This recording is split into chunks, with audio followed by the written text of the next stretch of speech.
Hello students, জ্ঞানজ্যোতি coaching সেন্টারের পক্ষ থেকে তোমাদের সকলকে জানাই আরো একবার স্বাগত। তো স্টুডেন্টস, আজকে আমরা যে বিষয় নিয়ে আলোচনা করব তা হলো আরবদের সিন্ধু বিজয়ের গুরুত্ব বা ফলাফল নিয়ে। ঠিক আছে, তো এর আগের ক্লাসে আমরা আলোচনা করেছিলাম যে আরবদের সিন্ধু অভিযান বা ভারতবর্ষের প্রথম মুসলিম আক্রমণ সম্পর্কে, এবং সেখানে আমরা দেখেছি কে আক্রমণ করেছিল, সেখানে সিন্ধু দেশের রাজা কে ছিল সেই সময়কালে, এবং জয়লাভ করেছিল কিন্তু আরবরাই। তো আজকে আরবরা যে সিন্ধু দেশে আক্রমণ করে জয়লাভ করেছিল এবং রাজা দাহিরকে পরাজিত করেছিল, এই আক্রমণের ফলাফল সিন্ধু দেশে বা কি হয়েছিল, আরবে বা এই যুদ্ধের ফলাফল কি হয়েছিল তা নিয়ে আজকে আমরা বিস্তারিতভাবে আলোচনা করব। তো চলো দেরি না করে আমরা আজকের আলোচনা শুরু করি। তো দেখো, এই ক্ষেত্রে প্রথমেই বলা যায় যে আরবদের সিন্ধু দেশ বিজয় ভারতবর্ষের ইতিহাসে এক নবযুগের সূচনা করে। কেন নবযুগের সূচনা করে? কেননা আরবদের সিন্ধু আক্রমণের ফলে বা বলা যায় যে সিন্ধু বিজয়ের ফলে সিন্ধু দেশে কি হয়, মূলত মুসলিম শাসন শুরু হয়ে যায়। ঠিক আছে, সুতরাং বলা যায় যে ভারত ইতিহাসে আরবদের এই সিন্ধু বিজয়ের ঘটনা মূলত এক নবযুগের সূচনা করে। তো বলা হয়েছে যে রাজনৈতিক দিক থেকে বিচার করলে আরবদের সিন্ধু অভিযান ও বিজয় ভারতবর্ষ ও ইসলামের ইতিহাসে এক গুরুত্বহীন ঘটনা। ঠিক আছে, অর্থাৎ বলা হয়েছে যে রাজনৈতিক দিক থেকে যদি আমরা বিচার করি বা ইসলামের দিক থেকে বিচার করি তাহলে কিন্তু এই ঘটনা বিশেষ গুরুত্বপূর্ণ নয়। ঠিক আছে, কিন্তু দেখো বলা হয়েছে যে ঐতিহাসিক লেনপোল এই ঘটনাকে সম্পূর্ণ ফলবিহীন এক ঘটনা বলে অভিমত প্রকাশ করেছেন।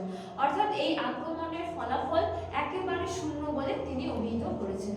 তো দেখো, এই আক্রমণে কিন্তু আমরা একাধিক ফলাফল দেখতে পারি, যেমন রাজনৈতিক ফলাফল, সামাজিক ফলাফল ইত্যাদি। তো এই ক্ষেত্রে আমরা সবার প্রথমে আলোচনা করব রাজনৈতিক ফলাফল নিয়ে। ঠিক আছে, তো দেখো এই ক্ষেত্রে বলা হয়েছে যে আরবদের সিন্ধু অভিযান তেমন কোনো রাজনৈতিক ফলাফল ছিল না সিন্ধু অভিযানের। হ্যাঁ, তবে ভারতে আরবদের শাসন মূলত সিন্ধু, এখানে সিন্ধু হবে একটু দেখে নিও, সিন্ধু দেশেই সীমাবদ্ধ ছিল। ভারত বা আরব কেউই এই ঘটনায় লাভবান হয়নি, কেবলমাত্র রাজা দাহিরের পতন ঘটেছিল বলে অভিমত প্রকাশ করা হয়। অর্থাৎ রাজনৈতিক দৃষ্টিকোণ থেকে যদি আমরা এই অভিযানের ফলাফল বিচার করি তাহলে বলা হয় যে এই অভিযান কিন্তু তেমন প্রভাব ফেলতে পারেনি আরবদের ক্ষেত্রে। কেননা তাদের যে সীমানা তা কিন্তু সিন্ধু দেশে আবদ্ধ ছিল। তারা ভারতবর্ষের আরো কিছুটা ভিতরে বা ভারতবর্ষের আরো বিস্তীর্ণ অঞ্চল কিন্তু তারা দখল করতে পারেনি। তো তাদের এই শাসন কেবলমাত্র সিন্ধু দেশেই সীমাবদ্ধ ছিল। সুতরাং বলা হয় যে আরবদের এই সিন্ধু বিজয়ের ফলাফল বিচার করলে রাজনৈতিক দিক থেকে কিন্তু এই অভিযানের তেমন কোনো ফলাফল ছিল না বা তেমন কোনো ফলাফল ঘটাতে পারেনি। ঠিক আছে, তারপরে দেখো এরপরে বলা হয়েছে সাংস্কৃতিক ফলাফল। তো দেখো এই ক্ষেত্রে বলা হয়েছে যে সিন্ধু বিজয়ের সবচেয়ে গুরুত্বপূর্ণ ফলাফল হলো সাংস্কৃতিক ক্ষেত্রে। ঠিক আছে, কেননা উভয় দেশের সাংস্কৃতিক ক্ষেত্রেই এই আক্রমণের প্রভাব পরিলক্ষিত হয়। তো ভারতীয় সভ্যতা ও সংস্কৃতির সংস্পর্শে আসার ফলে আরবীয় সভ্যতা ও সংস্কৃতি অনেকাংশে কি হয়, প্রভাবিত হয়। অর্থাৎ যদি আমরা সাংস্কৃতিক দিক থেকে বিচার করি তাহলে কিন্তু এই আক্রমণের গুরুত্ব ছিল বিশেষ। কেননা আরবীয়দের শিক্ষা বলো, সংস্কৃতি বলো, তা কিন্তু ভারতীয় শিক্ষা সংস্কৃতি দ্বারা বিশেষভাবে প্রভাবিত হয়েছিল। ঠিক আছে, দেখো বলা হয়েছে যে ঐতিহাসিক ঈশ্বরী প্রসাদ বলেছেন মুসলিম সংস্কৃতিতে আরবদের এই সিন্ধু বিজয়ের ফল ছিল খুবই গভীর ও সুদূর প্রসারী। ঠিক আছে, তো আরবরা ছিল মুসলিম সম্প্রদায়ভুক্ত, সুতরাং বা মুসলিমদের সংস্কৃতিতে বলা হয়েছে যে আরবরা যে এই সিন্ধু দেশ আক্রমণ করেছিল এবং তারা জয়লাভ করেছিল তা কিন্তু বিশেষ গুরুত্বপূর্ণ। ঠিক আছে, তো দেখো এরপরে বলা হয়েছে যে ভারতীয় সভ্যতা ও সংস্কৃতির বহু উপাদান আরবীয় সভ্যতা ও সংস্কৃতির সঙ্গে ততপ্রতভাবে জড়িয়ে যায় এবং পরবর্তীকালে সেই বিষয়গুলি আরবদের সূত্র ধরে ইউরোপের বিভিন্ন দেশে ছড়িয়ে পড়ে।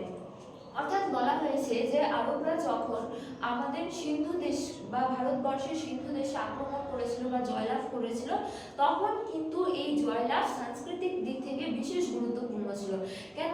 কেননা ভারতীয় সভ্যতা, সংস্কৃতি বা শিক্ষার সংস্পর্শে এসে তারা কিন্তু বিশেষভাবে প্রভাবিত হয়েছিল। তেমনি কিন্তু ভারতীয় সংস্কৃতির ক্ষেত্রেও আরবীয়রা বিশেষ গুরুত্বপূর্ণ প্রভাব ফেলতে পেরেছিল। যেমন বলা হয় যে এই সময় থেকে ভারতের বহু মূল্যবান ভারতীয় গ্রন্থ কি হয়, আরবি ভাষায় অনুবাদ হতে শুরু হয়। যেমন বিভিন্ন হিন্দু ধর্ম, তারপরে দর্শন শাস্ত্র বলো, জ্যোতিষ শাস্ত্র বলো, শিল্পরীতি বা চিকিৎসা শাস্ত্র বলো, বহু গ্রন্থ কি হয় আরবি ভাষায় অনুবাদ হতে শুরু হয়। ঠিক আছে, যার ফলে কি হয়, তারা ভারতের বিভিন্ন বিষয়গুলি থেকে জ্ঞান অর্জন করে কি হতে পারে, ধীরে ধীরে উন্নত হতে পারে। সুতরাং বলা হয় যে সাংস্কৃতিক দিক থেকে তারা কিন্তু এই আক্রমণের ফলে বা এই বিজয়ের ফলে বিশেষ গুরুত্ব অর্জন করতে পেরেছিল। ঠিক আছে, অর্থাৎ সাংস্কৃতিক দিক থেকে বিচার করলে আরবদের এই সিন্ধু আক্রমণের ঘটনা কিন্তু খুবই গুরুত্বপূর্ণ। এরপরে দেখো ধর্মীয় ফলাফল, এই ক্ষেত্রে কি বলা হয়েছে, যেমন বলা হয়েছে যে আরবদের সিন্ধু অভিযানের মধ্য দিয়ে ভারতবর্ষের ইসলাম ধর্মের বীজ বপন করা হয়। তো আরবদের সিন্ধু আক্রমণের পূর্বে কিন্তু আরবে ইসলাম ধর্মের প্রবর্তন এবং প্রচার হতে শুরু হয়ে যায়। সুতরাং আরবরা যখন ভারতবর্ষে আসে তখন কিন্তু তাদের হাত ধরেই ভারতবর্ষে কি হয়, ইসলাম ধর্মের প্রবর্তন হয়। ঠিক আছে, তো দেখো এরপরে বলা হয়েছে যে সিন্ধু বিজয়ের ফলে বহু পীর, ফকির, দরবেশ ভারতবর্ষে এসে ইসলাম ধর্মের প্রচার শুরু করেন। তো এই সময়কালে অর্থাৎ তাদের আক্রমণের বা বিজয়ের পরবর্তীকালে আরব দেশ থেকে কিন্তু বহু পীর, ফকির, তারা কিন্তু ভারতবর্ষে এসে ভারতবর্ষে ইসলাম ধর্মের প্রচার করতে শুরু করে দেয়। ঠিক আছে, যার ফলে কি হয়, ভারতবর্ষেও কিন্তু ইসলাম ধর্ম প্রবর্তন হয়।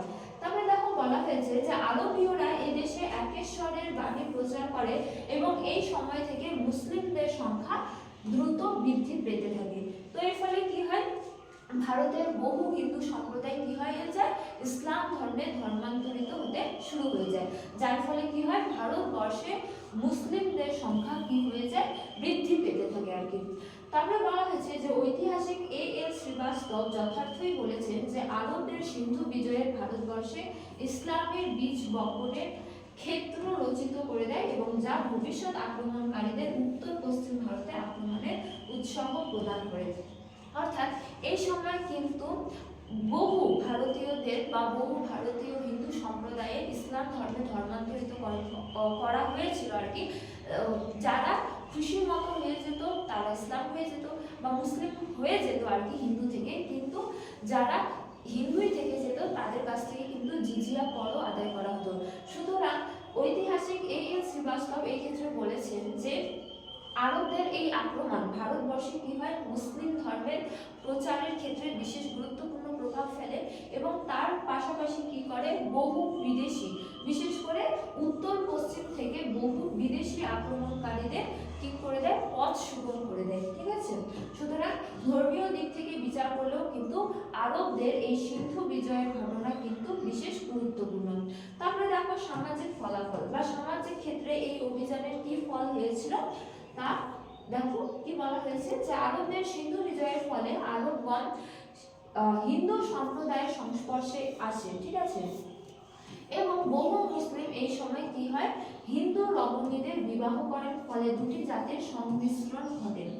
তো কি হয়ে যায় যে আরবরা যেহেতু ছিল জাতিতে মুসলিম, তো তারা সিন্ধু দেশে আসে এবং সেই সময়কালে কি হয়ে যায়, বহু ভারতীয় হিন্দুরা যারা ছিল তারা কিন্তু তাদের সংস্পর্শে আসে এবং ধীরে ধীরে কি হয়, উভয় জাতির মধ্যে দেখা যায় কি বহু হিন্দু যে রমণীরা আছে তারা কিন্তু ইসলাম ধর্মের বিভিন্ন পুরুষদের কিন্তু বিবাহ করতে শুরু করে, যার ফলে দুটি সম্প্রদায়ের মধ্যে কি দেখা যায়, সংমিশ্রণ দেখা যায়। এবং বলা হয়েছে যে ভারতীয় সমাজের ওপর আরবদের সিন্ধু বিজয়ের এক বিরূপ প্রতিক্রিয়া দেখা যায়। ঠিক আছে, তো ভারতের উত্তর পশ্চিম অঞ্চলের বেশ কিছু গুরুত্বপূর্ণ এলাকায় মুসলমানদের সংখ্যা দ্রুত হারে বৃদ্ধি পেতে থাকে।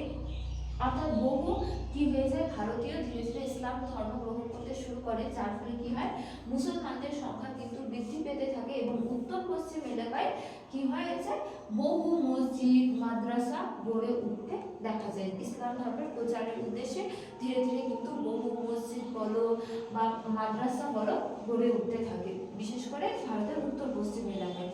তো একটা সময় হিন্দু ও মুসলিম সমাজের মধ্যে কি হয় ধীরে ধীরে সাম্রাজ্যের সম্প্রীতি গড়ে উঠতেও কিন্তু দেখা যায়, অর্থাৎ দুটি সম্প্রদায়ের মধ্যে কিন্তু কিছুটা মিল বলো বা মেলবন্ধন কিন্তু ধীরে ধীরে গড়ে উঠে আর কি। তো সুতরাং বলা যায় যে ভারতীয় সমাজ কিন্তু এই আরবদের এই সিন্ধু অভিযানের ফলে কিছুটা হলেও প্রভাবিত হয়েছিল এবং বলা যায় যে সামাজিক দিক থেকে বিচার করলেও কিন্তু এই অভিযান কিন্তু বিশেষ গুরুত্বপূর্ণ ছিল। তো দেখো এরপরে বলা হয়েছে যে অর্থনৈতিক ফলাফল।